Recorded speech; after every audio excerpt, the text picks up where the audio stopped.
Welcome to the Husky by Boo podcast number 51.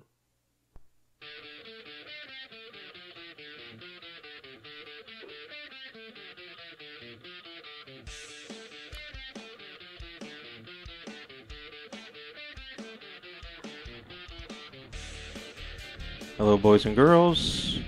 It is me. I am back. Welcome to another episode of the Husky by Boo podcast. This is Ariel Duran, your Husky by Boo. And I hope you all are doing well. I don't know what else to say. Hope that everybody is doing well in their homes.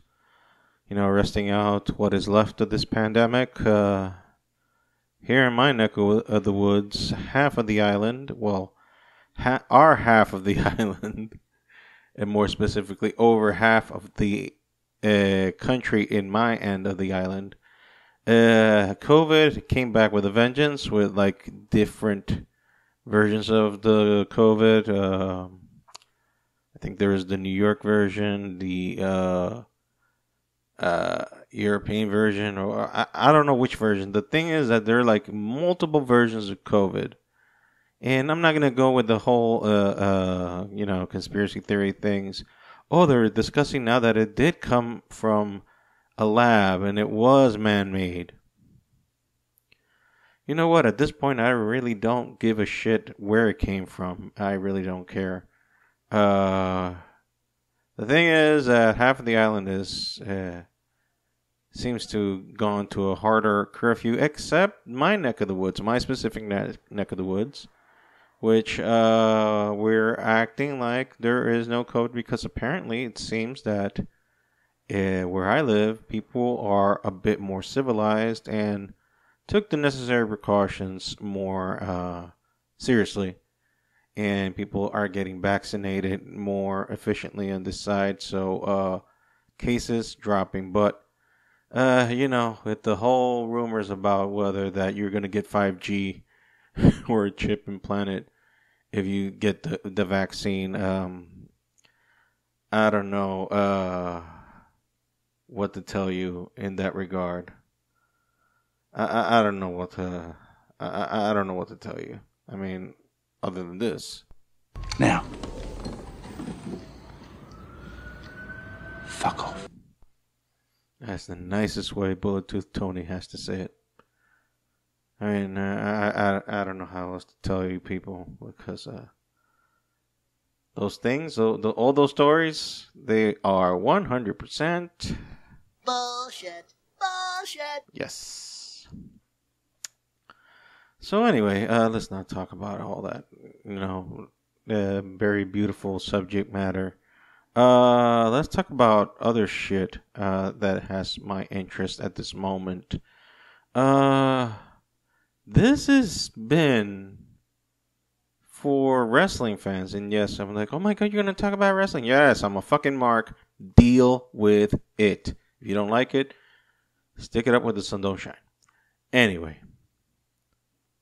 as I was talking about, this has been a very interesting week for wrestling fans because we had a Release Gate 2.0 for the year of 2021. And they released a bunch of names from WWE. As of recording time, they have released Braun Strowman, Aleister Black, Lana, Ruby Riott, and Santana Garrett, and Buddy Murphy. I think those were the names. So if you don't know who Braun Strowman is, maybe this will give you a hint. I'm not finished with you! Yeah, that guy.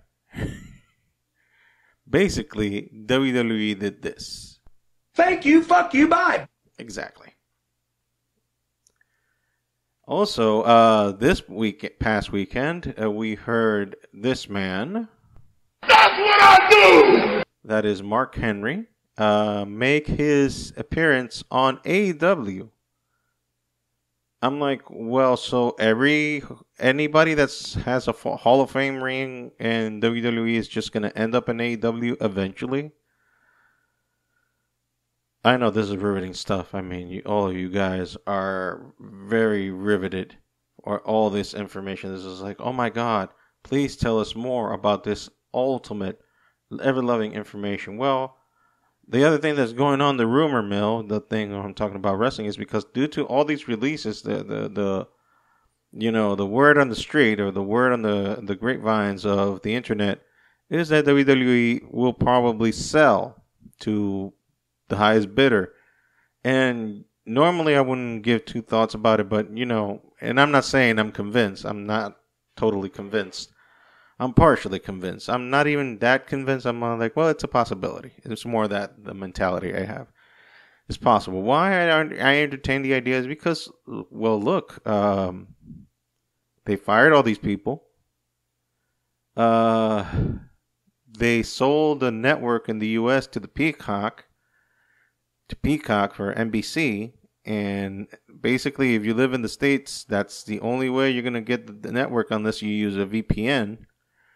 And I don't know what else to tell you, man. I mean, other than it is that. That's it. I just hope the best for everybody that got released today. Or sorry, it wasn't today. Everybody that got released, hope for them for the best. WWE has been depleting their roster this year in an exaggerated rate, and I just hope that there are no financial troubles for the company. Allegedly, there isn't. Allegedly, they're doing gangbusters in terms of making revenue. It's just that they want to liquidate more money in terms of I don't know why. So these are all terms that I have no idea what I'm talking about because I have zero idea of a business administration or whatnot. I'm just spewing things to fill in a time for a podcast. Basically, what WWE does on Raw, they just fill it with shit so nobody can watch it. And that's very apropos to this podcast, apparently. So, there, I took that little shit out of the way. What else can we talk about? Yeah. I want to concentrate more on changes. Changes that happen to everybody. I mean, everybody changes. Whether they want to or not, whether they like it or not. Circumstances in life make you change. Things that happen to you, to people around you, make you change. And a voluntary change.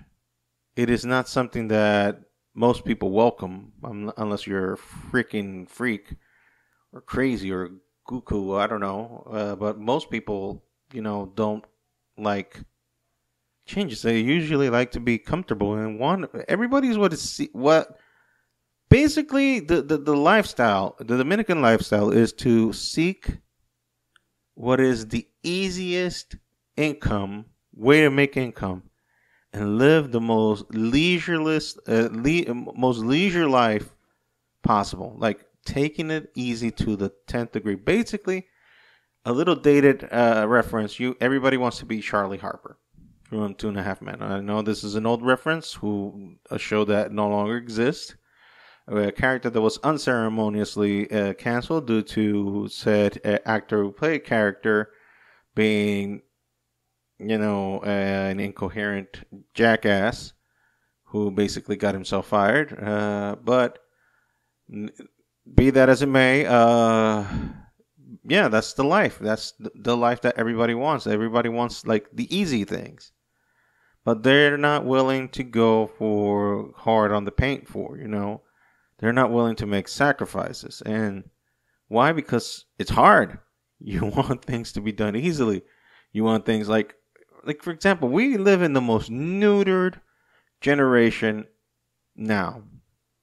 Why? Because we get everything automatic. You order shit online. I mean, if you want to, you don't even have to ever leave the house. You can order your groceries online. You can order your food online. You can ask for everything that you need online without leaving your house.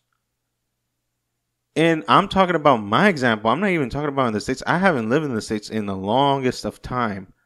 And I'm talking about me living in what is considered a third world country. And I just have to open an app on my phone, order something, and they'll bring it to my house.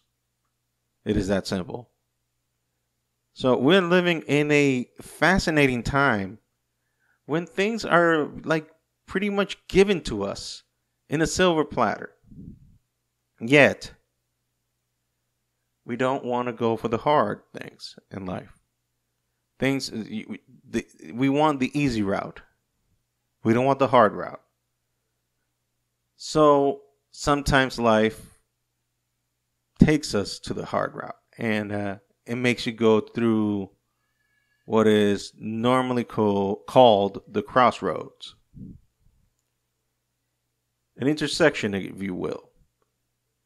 And in that intersection, you have to make a choice. You either stay on what you think is the same path, the same old, or you have to change, or you have to make a move and know that if you continue this path, maybe things will get better, maybe they won't. But you realize that although the unknown is exactly that, unknown, and it terrifies the fuck out of you, at this juncture in life, you probably have to take the road less traveled, or the unknown road, and pray to whatever deity you believe, or if you don't believe in a deity, just hope internally that the universe is not throwing you a curveball and fucking you in the ass. To say it in a way to speak. So, I, without giving much details, I find myself now in a sort of a crossroads right now, and I have to make a choice in my life. I can't air that particular information at this juncture in a moment. Probably in a future podcast, I will elaborate further. All I can say is that no problems in the marital front. We are in a stable, loving relationship, my wife and I. My kid is fine. We are okay. The family is okay. No health issues, no nothing. But choices that you have to make. And Jesus, that kind of narrows things down. So yeah, so this is like a put up or shut up time, you know.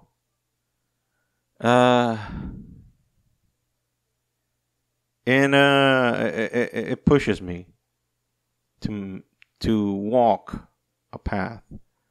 Now, I would really like to thank God that in this past month, I have rekindled my relationship with God, because it was practically none and void. I didn't talk to God at all because I felt like I was such a piece of shit.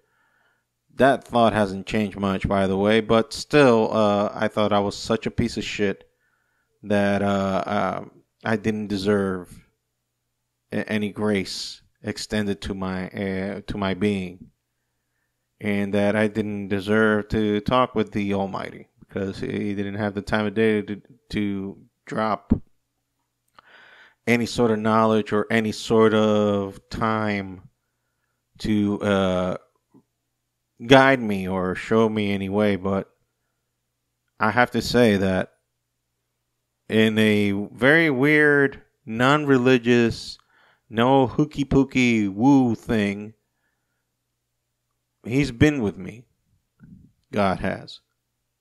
He hasn't talked to me, no dreams, no apparitions, no nothing, none of that crap.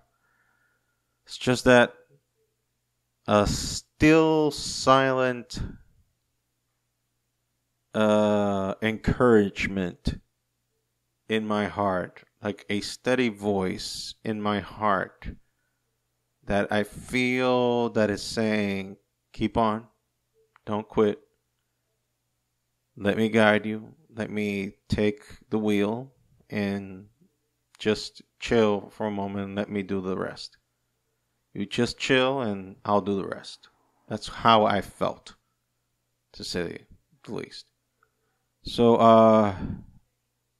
I know this sounds like very, oh my God, you gone gaga again, you gone woo again, you've gone religious again. I've said it before.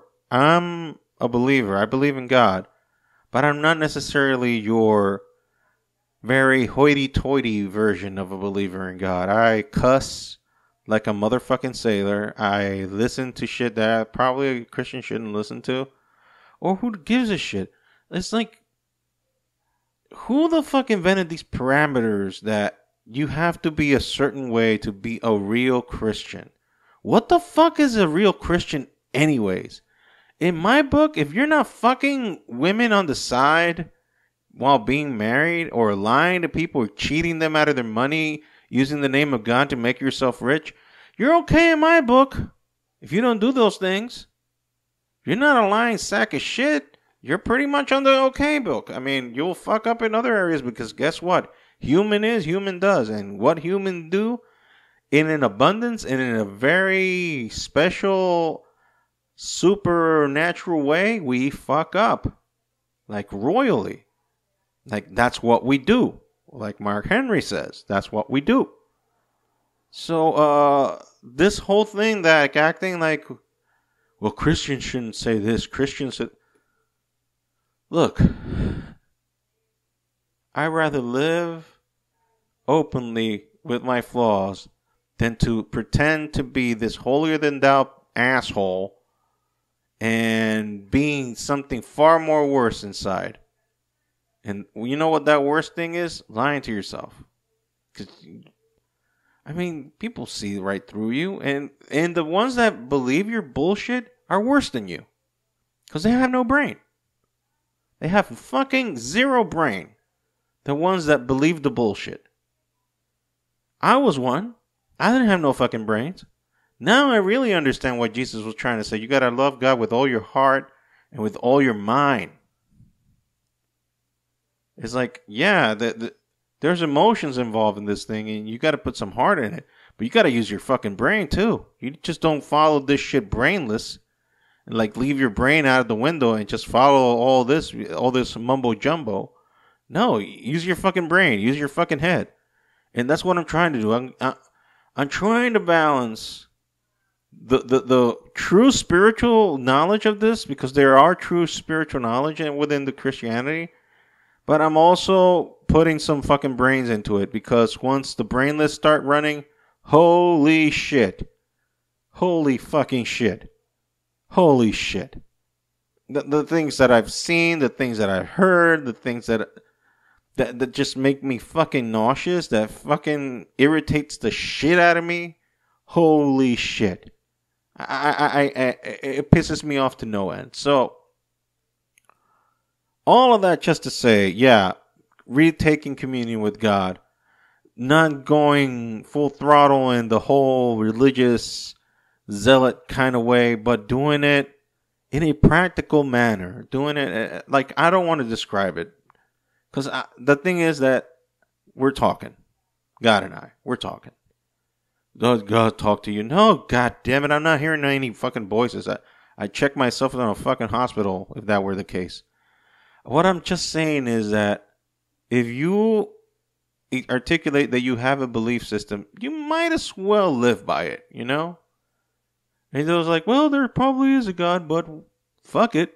No, like, if you believe this, then go through it. Now, by the process of error and elimination, I have, deduced that certain things are not to be done. Like, don't be a religious cunt. Don't be a religious asshole. Stop thinking that you know everything, because you fucking don't. You don't know dick. Nobody knows. Even the most knowledgeable scientist in the fucking planet knows absolutely dick, because guess what? If we've been here for millions of years, when I mean we, I mean existence, the planet, whatever. If we've been here for a million years and we have dick of information about those millions of years, other than some assumptions here and there and some hypothesis and some scientific research, but concrete evidence in terms of everything verbatim that has happened in the past millions of years that have taken us from point A to whatever the hell we are at right now, nobody knows dick. Nobody has any clue. And the Bible thumpers and religious people can be like, well, the Bible says, motherfucker, the Bible has been translated and retranslated into so many goddamn languages that you don't know exactly in certain parts what is it really saying. Now, the New Testament, 91%, and that is with even non-theistic scholars into it, it is 91% accurate, the translation, for what the originals would have been, because guess what? Both in the Old and the New Testament, there are no original documents, just copies of copies of copies, although there are very old copies, like maybe 200 or 300 years after the fact, but nonetheless copies.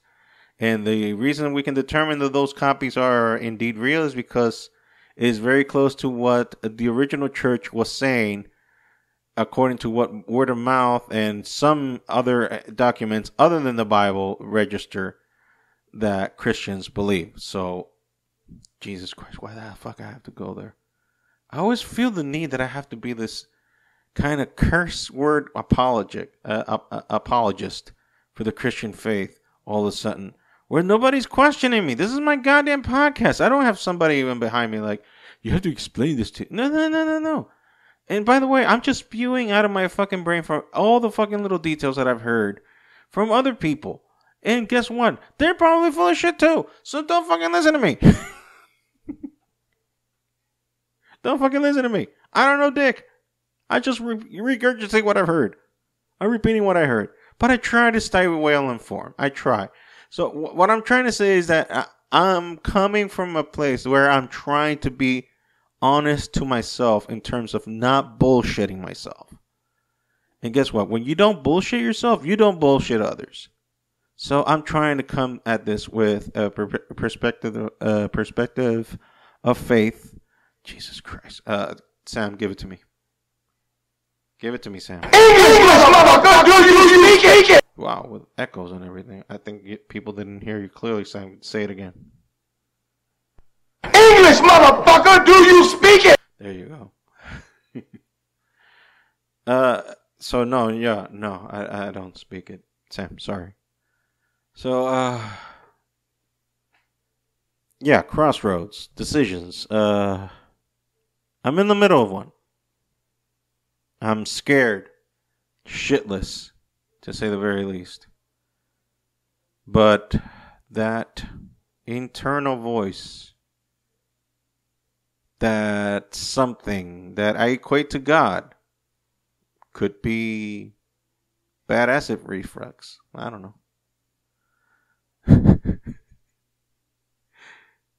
But I equate it to God. Something is inside of me saying, like, go for it. Make the choice.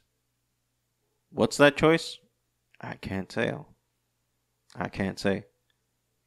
I can't say what the choice is. Not yet, anyway. We don't know if it's going to be a good or a bad thing. I don't know. I simply don't know. But guess what? Faith is believing in something without having all the information. Without having all the facts in your head. It's a dangerous thing and it's frightening. There was a time that I was more faith-filled, but it was in ignorance. But yet, I kind of missed that Ariel. Because he was more gung-ho in his beliefs, and he jumped headfirst into shit that he probably shouldn't have jumped in the first place, but he took a risk. And let the chips fall where they may, but after I became a dad, I became more conservative in my choices. Because now I carry precious cargo. And that cargo is my daughter and my wife. And everything that I do, everything that I work for, everything that I push myself for is for them. Because I love them. They're my life. They're my everything. They are what I fight for. They are for what I push for in terms of excelling in life and helping provide for them the best. That's my real intention. That's what I really want. And yeah, that's what I want. So I'm gonna leave it here. Yeah, let's leave it here. Let's leave it there. Because I don't know. We don't know. Okay. Thank you for listening. Thank you for following this crazy thing, which I really don't know what to call it anymore. Is this a podcast? Is this a Christian podcast? Is it a comedy podcast? Is this a sarcasm podcast? All of the above, none of the above. I don't know. But you're listening. The 2 or 3 of you that are. So thank you. Again, visit our website, huskybarboopod.com, for everything related to the pod and about yours truly. In there, you will go to the store, which will take you to the TeePublic store, and where you can purchase t-shirts, stickers, magnets, cell phone covers, laptop cases, whatever the heck you want. Anything with designs made by yours truly, which some of them are okay, some of them are ugh. I'm being honest. I'm being sincere. And by doing that, you help out the podcast. You help out me to keep the dream alive, to pursue this. And then if you are a like-minded person, then you like it. And just help out. So, yeah. This has been the Husky by Boop podcast, number 51. This has been Ariel. And I wish you, or bid you, adieu. Bye.